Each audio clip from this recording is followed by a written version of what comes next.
BC రక్షణ చట్టం తెస్తానని చెప్పి ఎన్నికల మేనిఫెస్టోలో ఆయన పొందపరిచినాడు. అయితే ప్రభుత్వం ఏర్పడి దాదాపు రెండున్నర సంవత్సరాలు అవుతున్నా బీసీ కులాలకు రక్షణ చట్టాన్ని అసెంబ్లీలో అమలు పరచలేదు.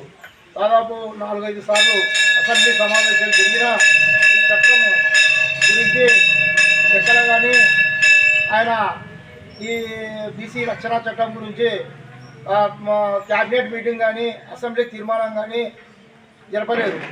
ప్రస్తుతం జరుగుతున్న అసెంబ్లీ ఎన్నికల్లో బీసీ రక్షణ చట్టాన్ని తీసుకొని వస్తే రేపు రాబోయే మున్సిపల్ ఎన్నికలు, స్థానిక ఎన్నికలు, తర్వాత జెడ్పీటీసీ, ఎంపీటీసీ, తర్వాత మిగతా గ్రామ పంచాయతీ ఎన్నికల్లో బీసీ కులాలు పెద్ద ఎత్తున తెలుగుదేశం ప్రభుత్వానికి పట్టం కడతారని చెప్పి ఈ సందర్భంగా తెలియజేస్తున్నాం.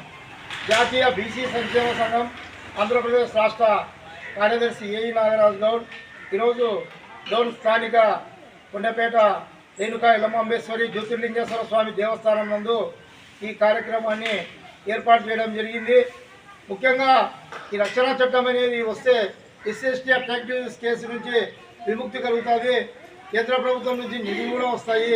కనుక తెలంగాణ ప్రభుత్వము రేవంత్ రెడ్డి బీసీ రక్షణ చట్టం తీసుకొని వచ్చి పార్లమెంట్ ఆమోదం కూడా తెలిపి ఈరోజు బీసీ కులాలకు అట్రాక్టివ్స్ కేసులు, తర్వాత ఇతర సంక్షేమ పథకాలు వచ్చే విధంగా ఆయన ప్రయత్నం చేసినాడు.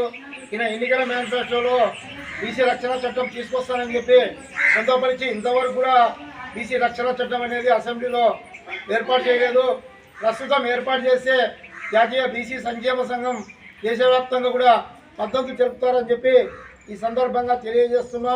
ఈ కార్యక్రమానికి ఇచ్చేసిన కాల్వ ఓంనారాయణ, నాగన్న గారికి మా బీసీ సంక్షేమ సంఘం ద్వారా, అదేవిధంగా వేణుగోపాలు, తర్వాత ఈ గోసనపల్లి రాంబాబు కూడా ధన్యవాదాలు తెలియజేస్తున్నాం.